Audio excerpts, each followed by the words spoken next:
Hey hello guys, welcome back to my YouTube channel. So ഇപ്പം നമുക്ക് വന്നിട്ട് റംബൂട്ടാൻ്റെ സീസണാണ്. എവിടെ നോക്കിയാലും റംബൂട്ടാനാണ്. അപ്പം ഞങ്ങൾ കരുതി കുറച്ച് റംബൂട്ടാൻ എടുത്തിട്ട് അച്ചാർ ഉണ്ടാക്കാമെന്ന്. അപ്പം നമ്മൾ ഇന്ന് നല്ല അടിപൊളി റംബൂട്ടാൻ അച്ചാർ ഉണ്ടാക്കുന്ന റെസിപ്പി എങ്ങനെയാണെന്ന് നമുക്ക് നോക്കാം കേട്ടോ. പ്രിയമുള്ളവരെ, ഇന്ന് സ്കൂൾ തുറന്ന ദിവസമാണ്. അപ്പോൾ ചോറ് പിള്ളേർക്ക് കൊടുത്തു വിടണം. അതിന് കറികളൊക്കെ വളരെ ആവശ്യമാണ്. അപ്പോൾ മറ്റ് കറികൾ കുറവാണെങ്കിൽ പോലും ഒരച്ചാറുണ്ടെങ്കിൽ പിള്ളേർക്ക് ഊണ് കഴിക്കാനായിട്ട് പ്രത്യേക ടേസ്റ്റൊക്കെ കിട്ടും.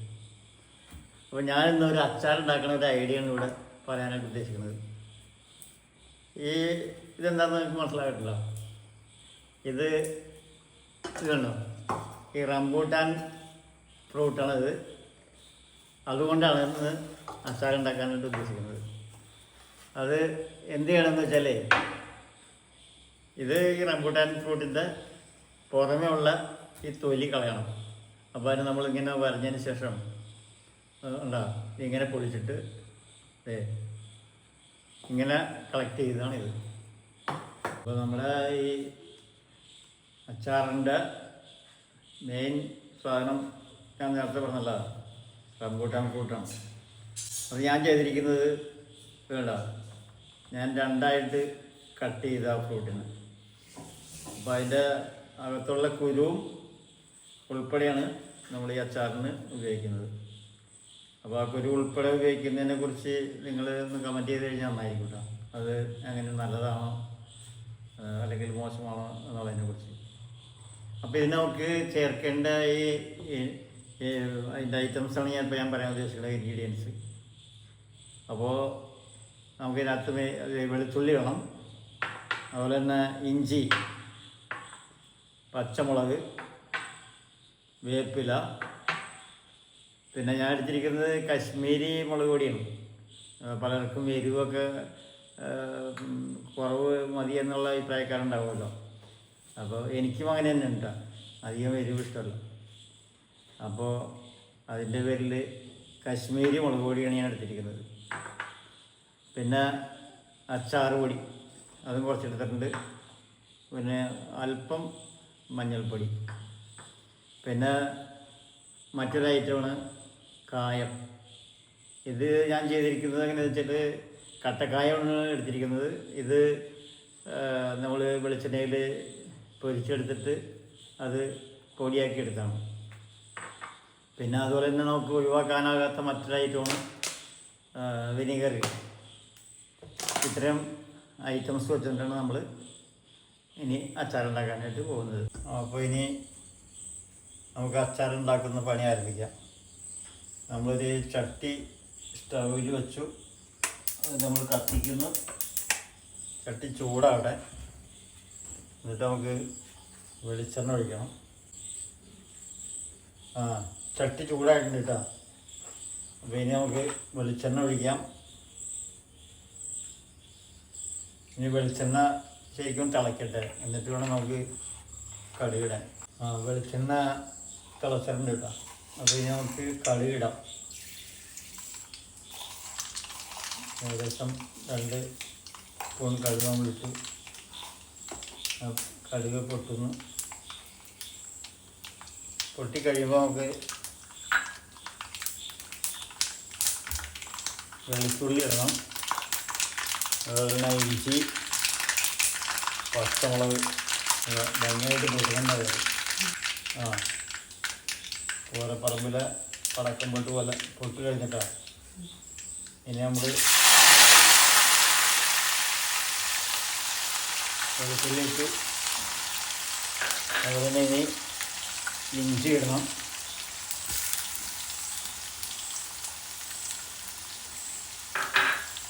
അതുപോലെ പച്ചമുളക്,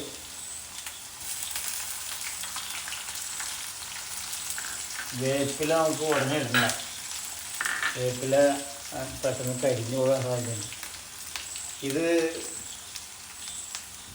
പെട്ടെന്ന് ആകെ ഇടാനായിട്ടേ കുറച്ച് ഉപ്പ് ചേർത്താണ്. അപ്പോൾ ഇഞ്ചിയും പച്ചമുളകും അതുപോലെ തന്നെ വെളുത്തുള്ളിയൊക്കെ പെട്ടെന്ന് അങ്ങോട്ട് വാടി കിട്ടും. ഇഞ്ചിയും പിന്നെ വെളുത്തുള്ളിയും ഒക്കെ ഒരുവിധം വെന്തിട്ടുണ്ട്. ഇനി നമുക്ക് ചേർക്കേണ്ടത് മുളക് പൊടികൾ, അതുപോലെ അച്ചാർ പൊടി അതൊക്കെയാണല്ലോ. എൻ്റെ അഭിപ്രായത്തിൽ അത് ആ പൊടി പെട്ടെന്ന് ഇടാതെ ഇത് കണ്ട ഞാനിങ്ങനെ നനച്ച് വെച്ചിരിക്കുകയാണ്.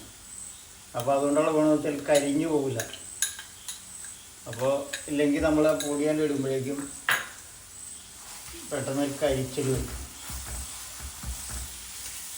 അതാകുമ്പോൾ കരിയില്ല.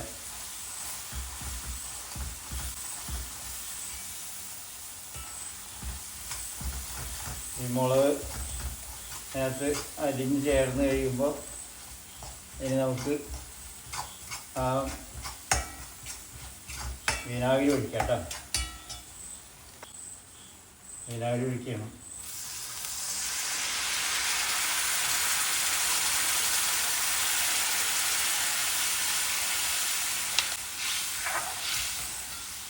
ഇനി നമുക്ക് ആവശ്യത്തിന് ഉപ്പ് ചേർക്കാം. ഉപ്പ് അച്ചാറിന് കുറയാൻ പാടില്ല. അപ്പോൾ അതിൻ്റെ പേരിൽ ഉപ്പ് ഇട്ടത് ഇത്തിരി പൊടിപ്പൊഴിഞ്ഞൊരു തെറ്റൊന്നുമില്ല. പിന്നെ കുറച്ച് കഴിയുമ്പോൾ നമുക്ക് നോക്കാമല്ലോ ഉപ്പിൻ്റെ ഭാഗം.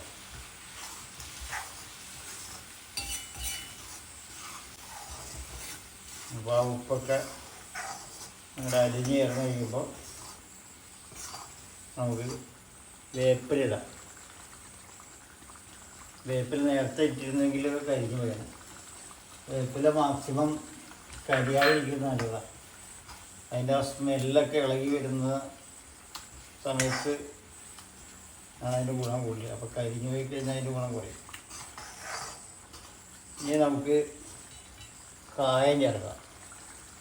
നേരത്തെ നമ്മളെടുത്ത് ശരിയാക്കി വെച്ചിരിക്കുന്ന കായം പൊടിച്ച് വെച്ചിരിക്കുന്നതാണ് അതിടാം.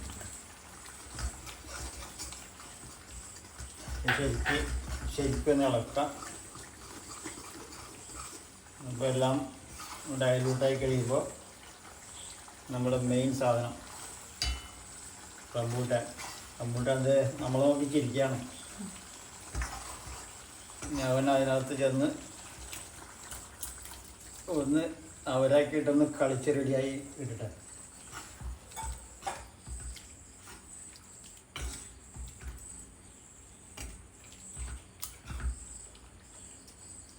ഞാൻ തീ നേരത്തെ കുറച്ചിട്ടേക്കായിരുന്നു, പിന്നെ അല്പം കൂട്ടിയില്ല. കാരണം നമ്മുടെ റംബൂട്ടാൻ്റെ ഉള്ളിലിരിക്കുന്ന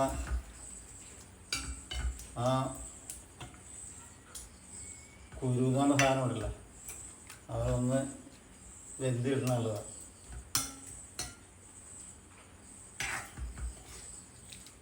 ഇനി നമുക്ക് വേണമെങ്കിൽ ആ ചേർത്ത ഉപ്പിൻ്റെ ക്വാണ്ടിറ്റി നോക്കാം.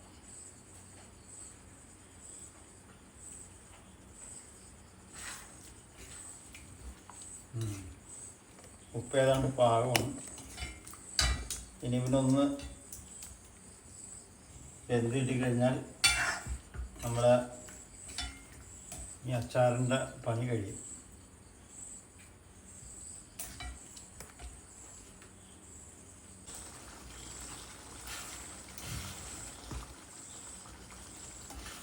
ഇപ്പോൾ റംബൂട്ടാൻ ശരിക്കും വെന്ത് പാകമായിട്ട് കേട്ടോ.